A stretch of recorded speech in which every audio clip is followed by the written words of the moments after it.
Não é uma coisa nova, na verdade é tão antiga como a volta das eleições diretas no Brasil, mas só de, eu diria, talvez uns 10 anos para cá, o povo brasileiro começou a perceber, começou a ver com muita clareza a manipulação absurda que são as famosas pesquisas de opinião.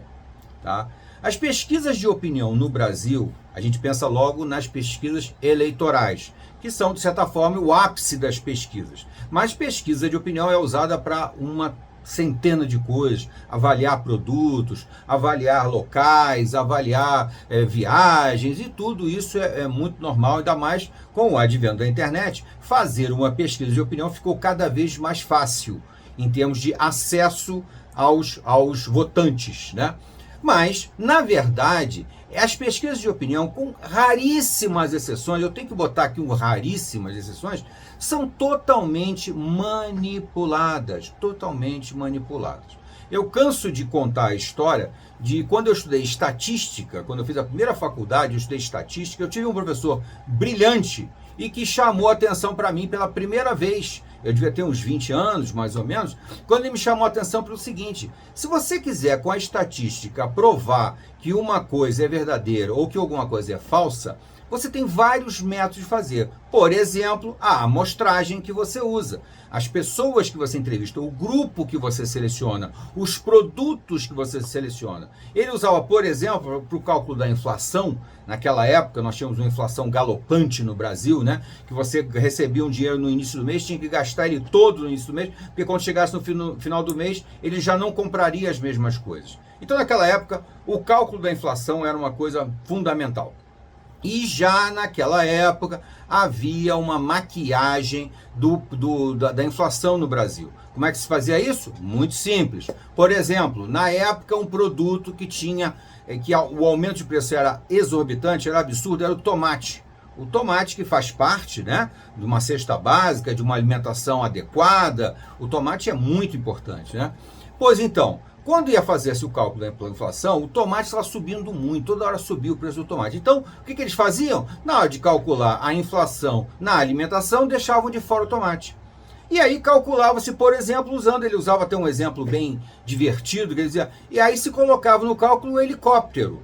Mas quantas pessoas compram um helicóptero? Ah, o helicóptero não aumentou de preço esse mês. Então, o índice da inflação ficava manipulado, maquiado, vergonhosamente, já naquela época, quando o Brasil ensaiava uma volta a essa liberdade institucional, né? Voltar a eleger presidentes e essa coisa toda. Daí para cá, o povo brasileiro começou a aprender novamente a importância da eleição direta, seja para vereador, prefeito, deputado estadual, deputado federal, senador, presidente da república, governador do estado, seja o que for. Aos poucos, esse aprendizado foi começando a surgir, logicamente atingindo sempre as classes mais esclarecidas. O grande povo não tem muito acesso a essa informação, tá? Mesmo hoje, com o advento da internet, ainda é muito incipiente o número de pessoas que entendem bem o processo eleitoral no Brasil. Inclusive, eu tenho alguns vídeos que eu esclareço algumas mentiras, algumas falácias da nossa chamada democracia republicana, que não é bem isso, não funciona bem isso. Eu já tenho alguns vídeos falando sobre isso aí, tá? Inclusive sobre o voto proporcional, né? Como os partidos, na verdade, mandam no Brasil. Tudo isso aí são uma série de coisas que são importantes você ir aos pouquinhos e aprendendo para saber votar com mais qualidade e também para você poder questionar o nosso sistema eleitoral, que é fajuto, que é ruim. E não bastando o sistema eleitoral fajuto, ruim que nós temos, essa república de banana que nós temos, né? E que existe uma centralização de poder absurda no governo federal, totalmente diferente dos Estados Unidos, onde a descentralização é a regra, onde o governo da ponta é muito mais importante que o governo central. Aqui não. Aqui tudo depende do governo central. Todas as verbas, todas as decisões, é o Supremo Tribunal Federal determinando para todo mundo. Nós sempre ensaiamos uma ditadura. O Brasil vem ensaiando uma ditadura há muitos anos, inclusive com a concentração de poder nas mãos do presidente da Câmara e do presidente do Senado. São verdadeiros ditadores da Câmara e do Senado, porque se eles não pautarem um pedido do povo ou dos representantes do povo, senadores e deputados federais, ele simplesmente não faz e acabou, e não vai fazer. Isso é um absurdo, isso é ditadura, isso não é republicano, isso não é democrático, tá? Mas o que eu quero falar aqui agora é basicamente dessa questão dessas lojinhas, como eu já ouvi um jornalista falando aí, dessas lojinhas de pesquisa que proliferam no Brasil. Quantas lojinhas de pesquisa que eles chamam de instituto? Instituto é só para botar um nome pomposo, não tem nada de instituto. São empresas de pesquisa. Ou, como diz o jornalista Augusto Nunes, lojinha de pesquisa. É lojinha mesmo, lojinha vagabunda, fajuta. Praticamente nenhum deles presta. Eu diria que 99%. Se tem algum que presta, eu não conheço, não sou capaz de apontar. Todas essas empresas de pesquisas não prestam. Estão ali a serviço de quem paga a pesquisa. Pagou a pesquisa, recebe o resultado que quer. Essa é que é a realidade. Não tem outro papo, não tem outro papo.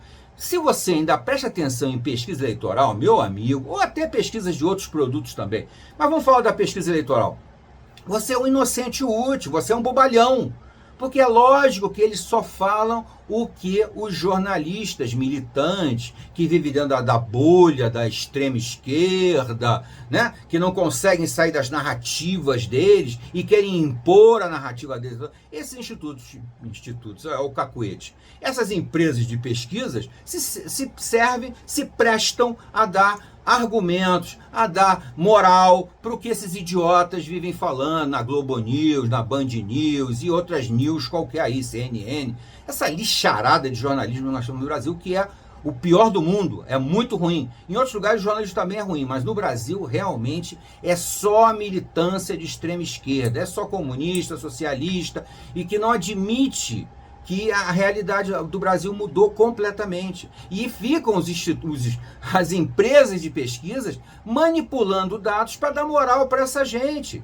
O exemplo maior no momento pode ser a cidade de São Paulo, onde nós sabemos, por visualização, pelas manifestações públicas, que o Pablo Marçal já ganhou a eleição do primeiro turno. Já ganhou, gente. Não adianta tentar dizer que não, ele já ganhou.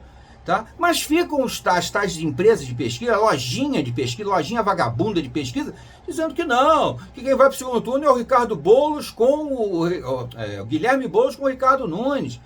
Para com isso, meu amigo. Isso é um absurdo que qualquer um é capaz de dizer que é mentira. Mas eu vou mais longe, gente. O tal do Ibope, que no Brasil foi sinônimo de pesquisa, empresa da poderosíssima TV Globo, faliu, acabou, mudou de nome. Agora acho que é IPEA, sei lá como é que é o nome, porque a marca ficou tão contaminada pelos erros grosseiros, e não são erros naturais de uma amostragem mal feita, de uma avaliação errada. Não, é má intenção, é mau caratismo. Essas empresas de pesquisa são mau caráter, eles só querem atender ao patrão, a quem paga a pesquisa. Essa é que é a verdade. Então não adianta você se iludir com isso. Isso daí provavelmente vai acontecer no Rio de Janeiro, onde já estão dando a vitória para o candidato que interessa a eles, que é o Eduardo Paes. Vai acontecer em Curitiba, a mesma coisa. Se não houver uma virada muito grande, pode ser que o segundo turno seja completamente diferente do que eles esperam. Provavelmente essas capitais, Curitiba e Rio de Janeiro, vão ter segundo turno. E provavelmente São Paulo, que essas lojinhas de pesquisa apostam que vai ter segundo turno, não vai ter segundo turno. É muito possível que isso aconteça. É lógico que eu não estou fazendo aqui previsão, é lógico que eu não fiz pesquisa nenhuma, a minha pesquisa é meramente uma avaliação visual dos eventos que eu tenho visto, das manifestações que eu tenho visto. Então, gente, mas fica óbvio quando é que esses caras vão entender que ninguém mais leva a sério pesquisa de opinião, pesquisa eleitoral. Ninguém leva mais isso a sério. É ridículo. As mentiras estão óbvias desde a eleição da Dilma. A eleição da Dilma já foi escandalosa e daí em diante não parou mais. É uma eleição com uma mentira maior do que a outra. Até a próxima.